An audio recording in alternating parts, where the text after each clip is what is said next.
police state for over 200 years.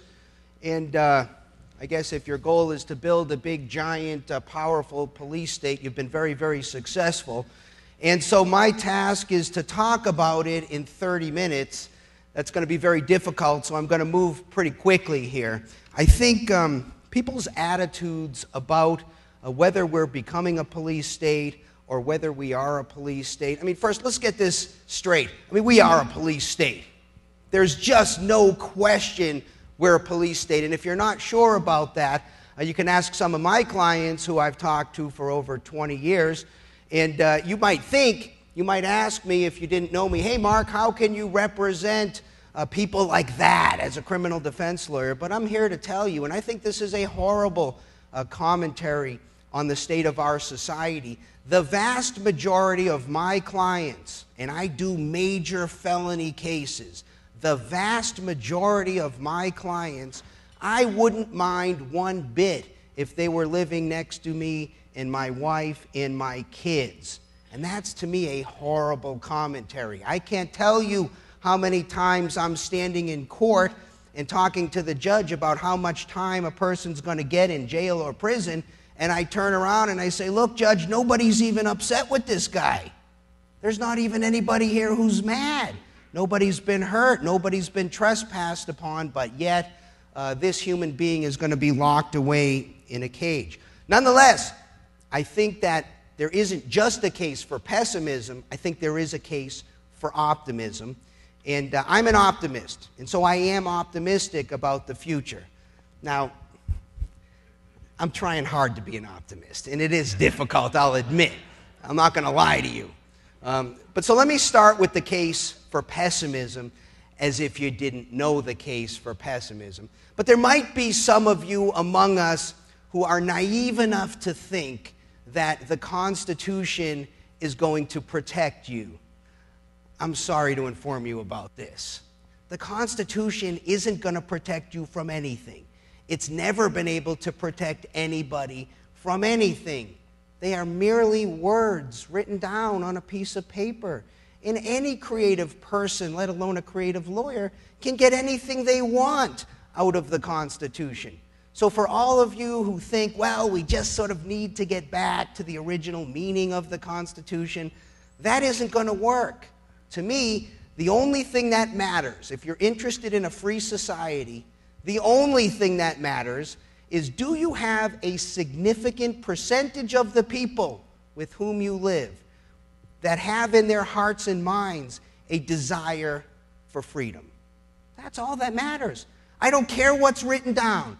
You got people you live with who are for freedom, you're going to have a free society. And the reverse is true as well. Today, unfortunately, we have a huge, significant amount of people who are just simply for cradle-to-grave welfare state. That's what they like. They're for big government. They don't call it tyranny, but I would call it tyranny. And I think I can make a case rather easily that that's exactly what we have. And if that's what your plan is, all you got to do is take a look at the Constitution and find something that is a source of power for the government. Just go through it. They're real easy. You could start with Article 1, Section 8, right? That's where we list out those very strictly limited powers of the Congress, right? We have a government of very limited powers. Remember that from junior high? Strictly limited. Our federal government can only do these things laid out in Article 1, Section 8. Bam, bam, bam, bam, bam. And anytime you find one of those, just interpret it in a way that's broad. That's very expansive definition. Then, of course, there are areas in the Constitution that include your rights, or what you thought were your rights. But that's easy. All you got to do is strictly construe those. It looks like it means this, but no, it doesn't really mean that. It means something else. So let me give you some examples of this. You know, if you look in Article 1, Section 8, you might find something that looks rather harmless, and it seemed like a great idea at the time, I'm sure. Let's make a huge free trade section called the United States. Let's not have one state erecting tariffs against another state, right? So in Article 1, Section 8, Congress has delegated the power to regulate commerce with foreign nations in among the states. Sounds pretty harmless, right? Did you know the entire federal drug war is based off the rights of the federal government to regulate interstate commerce? Did you know that the federal government could prosecute you for smoking a marijuana cigarette that you grow in your backyard and use on your property under the power in Article 1, Section 8 to regulate interstate commerce among the states? That's how it's been interpreted. Did you ever wonder where the federal civil rights acts come from? The power to regulate interstate commerce. Well, how on earth can you get, say for example, how can the federal government get jurisdiction over some restaurant to enforce civil rights laws? No problem.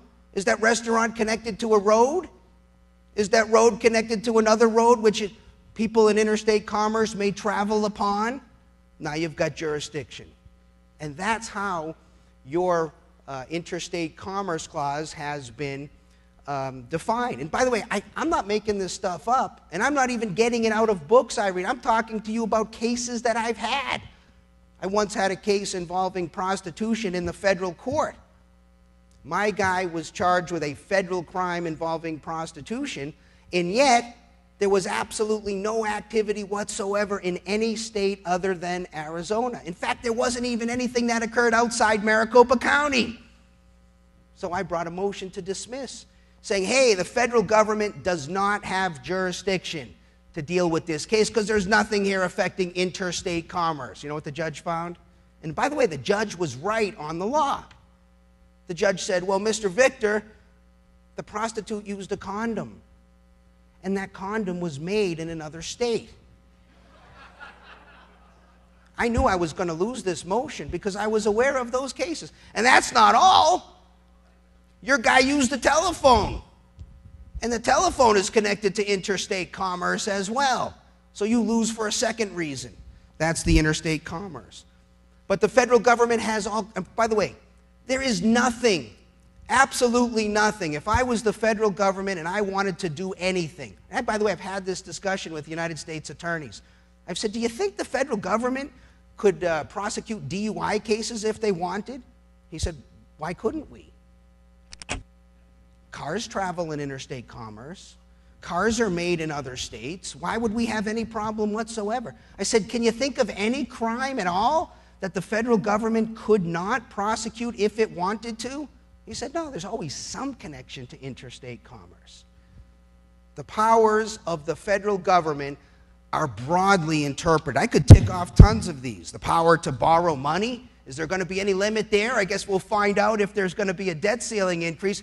Who thinks there won't be a debt ceiling increase? Well, wait, there's only been 91 so far. Who thinks there's some limit? The limits of the federal government to tax and spend are limited only by economics, which we're going to find out sadly down the road. Of course, the Congress has the power to declare war, so that means if we don't have a declaration of war, we can't go to war, right? Enough said on that one. You got a right to a jury trial. Everybody knows that. That's one of your protections. Did you know that the government also has a right to a jury trial? That's been interpreted. I've walked into court and decided in some of my cases, hey, judge, my client wants to waive his right to a jury trial because I've got some technical legal issue that I want to try to the court. And the judge, I remember the first time this ever happened, I was a young lawyer. The judge turned to the state and said, what's the state's position on that? And I said, Judge, why should the state have a position on that? It's my client's right to a jury trial. He said, well, it's sort of been interpreted, too, that the state has a right to the jury trial as well. We got a whole huge federal criminal justice system, a monstrosity of criminal offenses. I don't know, and nobody knows how many federal criminal offenses there are. Nobody knows. There is no number you could possibly point to. And yet, there are 3 crimes in the Constitution. There are only 3 crimes. They have the power to declare anything a crime. There's nothing that's off limits. They can watch, listen to, spy, search, seize virtually anything for virtually any reason. They just call it the war on terror, or the war on drugs, or the war on poverty, or the war on whatever you want. You just pick it. We lead the world in incarceration rates. You know, we're great at singing songs about being the land of the free. Any of you sing those songs? We're the land of the free. Yeah, we're great at pledging allegiance and saluting the flag and talking about our great freedoms. We're fantastic at that, but we don't walk the walk. We're great at talking the talk. But I ask you, how on earth can we possibly even pretend to be the land of the free when we lead the entire world by far in incarceration rates? And I'm not just talking about raw numbers. By percentage of population, we lead the entire world. There's no country that's even close.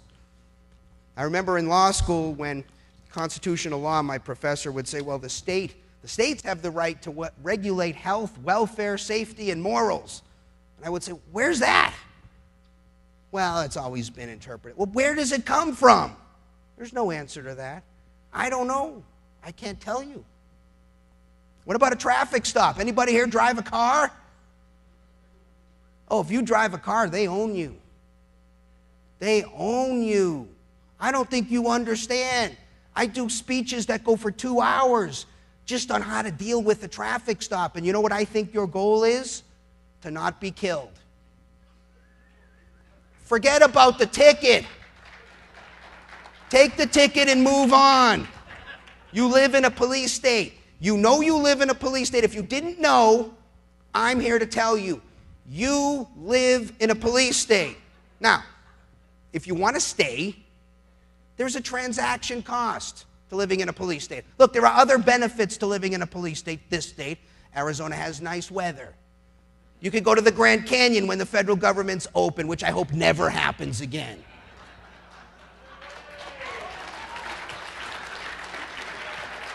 So there are reasons to live here. But if you live here, know that you live in a police state, know that there's a transaction cost, and if you get a ticket for some stupid reason, suck it up and move on.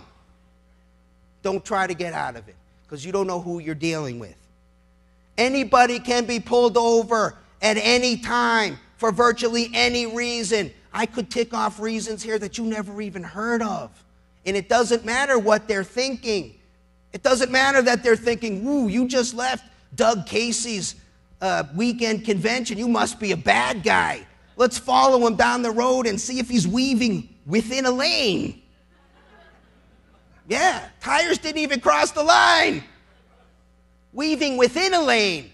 You mean, officer, that the tires weren't perfectly parallel to the line the entire time? Yeah, that's a traffic stop. Get them all the time. Well, then they can detain you. They can get you out of your car. They can get your passengers out of the car. Did you know they can now make you answer questions about firearms? And if you refuse to answer, it's a crime. What? I thought there was something about you had a right to remain silent. No, not in Arizona. You have to answer the question about the firearm. And not only that, you got a firearm? You're one of those troublemaker gun nuts who wants to carry a firearm when you could call the police and get them to come help you or shoot you? Did you hear that story the other day? Crazy person in the Capitol shooting gunshots off. I thought, man, somebody must really be upset about the closure thing. Did you hear this story? You know who the gunshots were by, right? The police. The police were the crazy people shooting the gun at the lady who was unarmed with the infant in the car, driving erratically. They killed her. I do civil rights now. I get phone calls almost every day that blow me away. We got police officers now who are dressed like the guys I served with when I was in the Marine Corps. The sheriff of this county has a tank. And it's for the war on drugs, a victimless crime. Who's he using the tank against? They can make you hand over your firearm just because you have it. Wait a second. You mean without even any cause?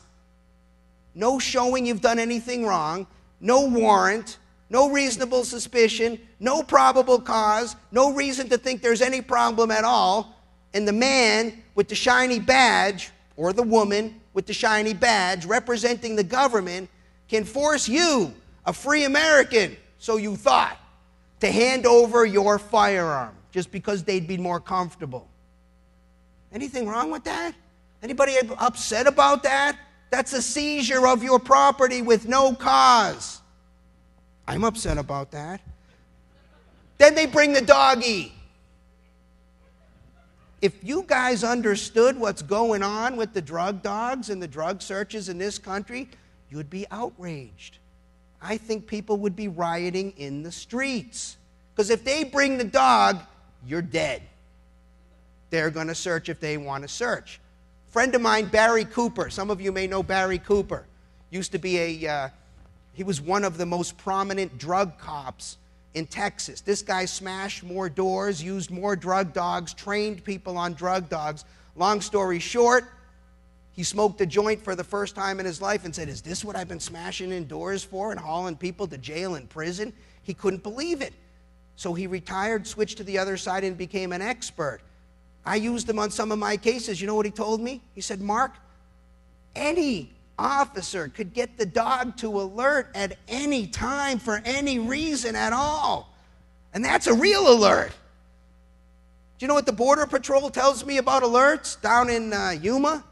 They got two possible alerts. One of them is if the dog changes his respiratory pattern. This is a German Shepherd who's running around, moving cars, coming to a stop. He's running in and out from lane to lane. If he changes his respiratory pattern somewhere in there, that's an alert. And of course, only the dog handler is skilled enough to tell if the dog has changed his respiratory pattern. You know what the other one is? A change in posture.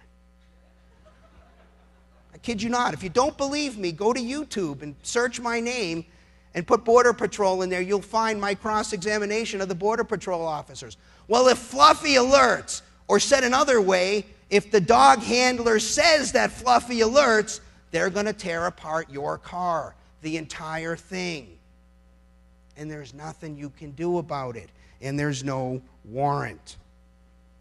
You can be ticketed and fined for a multitude of things. And if you don't pay, they're going to take your license. And they're going to haul you off and your car off because it becomes a crime. Tell me we don't live in a police state when they can do that. None of us, not one of you, could leave here today with complete confidence that you are going to be free from being molested by the police. And let me say this. I think it's error to lump all police officers together. You're hearing this from me, and I'm telling you, there are some good police officers out there. I call them peace officers. There are good guys and gals out there wearing badges and guns who are really looking for bad guys as defined by people who hurt other people. But you don't know who you're dealing with. And then there's the Gestapo out there. You don't know who you're dealing with. What about your rights? Oh my God, time's going fast. What about your rights? You got a right to free speech, right? Yeah, sure you do. But they can regulate time, manner, place restrictions on free speech. They can stick you in a cage in the corner, right? Free speech zones. What about your Second Amendment? I just heard a little bit about that. Yeah, you got a right to keep and bear arms, but it's constantly under attack, right? Permits, background checks, not this kind of a weapon. They can take it away for anything they say they can. Now, domestic violence, right? If you get into a shouting match with your spouse or your kid and the police come and you get hauled off for disorderly conduct, because that's all it takes for disorderly conduct. It's, as far as I'm concerned, it's a crime to get into an argument today. If you're found guilty of that, or you plead guilty because you want to get out of custody, which a lot of people do, you just lost your rights completely to possess firearms. But then there's the Fourth Amendment, right? Absolutely, you are protected against unreasonable searches and seizures. You are. But another way to say it is like this. This is how I say it, and it's got the same meaning. But I think it helps you understand the nature of the protection that the Constitution affords you. The government can search or seize anyone or anything anytime it wants, so long as the government decides that what the government did was reasonable. That's what it means. And you know what they've decided down at the border? If it happens at the border, it's reasonable. Now, you guys laugh, but this is the truth. If it happens at the border, it's reasonable. Another way to say that, the Fourth Amendment has been deleted from the Constitution at the border. And don't think that the border is the border, right? The border is wherever they say. 100 miles in, that's still the border. They can define the border any way they want. Not to mention there are checkpoints internally now that are perfectly constitutional and acceptable. There's the Fifth Amendment, right? You can't be witness against yourself unless it's a DUI case. In a misdemeanor DUI case here in Arizona, you don't want to provide evidence against yourself. You got a right to that, except that they will hold you down and extract your blood for the sole purpose of being used against you in a criminal offense. But they have interpreted that differently. Even though our Constitution here in Arizona says you are not forced to produce evidence against yourself, they have interpreted that to mean only statements, not your own blood. The Fifth Amendment, life, liberty, and property without due process. There used to be an argument in America about what due process meant. Was it substantive due process? In other words, does the court actually look at the infringement of your rights and determine if it's reasonable, if it's justified, the burden's on the state? Or is it just procedural due process? A notice and a right to a hearing. But that's not where we are today. Eric Holder made a statement about due process, and what he said, quite correctly, is it doesn't say judicial due process, it just says due process. He's right about that. It really doesn't say judicial due process. So I guess Eric Holder thinks that your life, your liberty, or your property can be taken away by non-judicial process. What does that mean? Eric Holder and some of his flunkies sitting around in the executive branch decide, well, let's take away this guy's life, liberty, or property, and you have now been afforded due process. Or does it even have to be Eric Holder and some of his flunkies? Could it be the dog catcher? How low down the chain does it go? That's the debate that we're not having in America that we should be having. I could go on and on. You got the Eighth Amendment right against excessive bail. Really? Do you know how many cases I have that have $1 million bails put on them? Or $2 million? Or cash only? Cash only. In other words, a bondsman's ready to show up and put $100,000. And by the way, Arizona law says the preference is for an OR released. If there's a bond, it's the least onerous bond that would reasonably assure your appearance at trial. They decide that's $1 million, $500,000. A bondsman could put that down for you with a secured bond, but now the trend is to make them cash-only bond. But forget about that. We've got classes of cases right now that people are held with no bond. No bond at all. Yeah, you're presumed innocent, but you're charged with this, and you're held no bond. I have a client I'm going to see today who was arrested yesterday and is held no bond. No priors either. No priors. Then there's the Ninth Amendment, right? What? The Ninth Amendment. Who talks about the Ninth Amendment? Nobody talks about the Ninth Amendment, right? Just to be sure, just to be certain that all the rights that were laid out in the Bill of Rights, everybody knows that's not everything, right? There's a whole huge pile of other fundamental rights that you have. That's what the Ninth Amendment is about. Well, I checked. Guess how many rights they found for you in the Ninth Amendment? 0. You may as well just delete it from the Constitution. It doesn't exist. So pretty much the government can do whatever it wants. That's really where we are. It can pretty much do whatever it wants. The government is intrusive in every area of your life. I had another client came into my office this week, woke up in the morning, found out all his assets were seized. All his vehicles were taken. His accounts were frozen. He's presumed innocent. He's a wealthy guy, but he doesn't have a dime now, access to a dime of his money to hire an attorney. It can be very, very difficult to defend yourself. Not only that, but I can tell you, just anecdotally speaking, in my 20 years, the attitudes of prosecutors have changed. The attitudes of cops, lots of them, have changed. That friendly neighborhood pal who's just trying to help you out, that's pretty rare. Prosecutors, all they say to me now is, hey, your guy should have thought of that before he broke the law. Yeah, but the law's screwed up here. Yeah, well, I know, but the law's the law. A lot of these judges, guess where they come from? The prosecutor ranks. So how can I possibly be optimistic?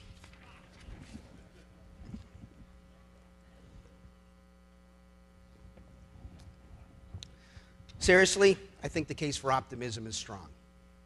Why? And I'm not saying we're not going to go through some dark days here. We are. We're going through them now, which is why I feel a sense of pride speaking about freedom and liberty, because it's our job to kind of keep that philosophy rolling through these times. We're in the minority, and it's okay. It's okay because we're right. And we need to keep what America was supposed to be about. What lots of the people who fought the American Revolution, those, the people I'm talking about, the people who used force to commit treason so they could overthrow their own government, those people, right? Those are our pals. Thomas Jefferson would have been hanged had France not helped us out. Treasonous, but we love them nonetheless. That's why we love them. Here's why I think we can be optimistic. Because change is coming, no matter what. Massive change is coming just from economics alone. I don't know how this debt ceiling thing's going to shake out, if they are going to, as Doug Casey once said to me many years ago, if they're going to just paper it over one more time. But eventually, they're not going to be able to do that. Eventually, it's going to happen where the government can no longer sustain the $17 trillion debt and growing all the time. They can't even slow it down. And I don't say this with any pride or joy. I'm unhappy that our country is going to have to go through a huge economic restructuring.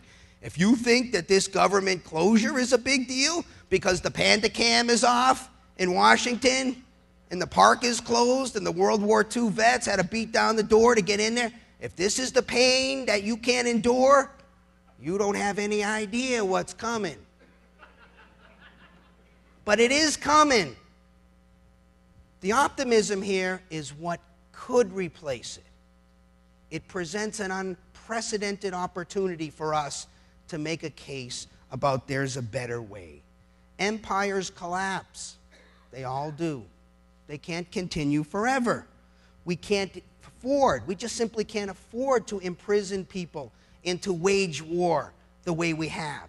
We don't even have to win the philosophical argument here. They have to change. They are gonna change. This is a huge opportunity. Look at what happened to the Soviet Union. They didn't have some great philosophical revolution.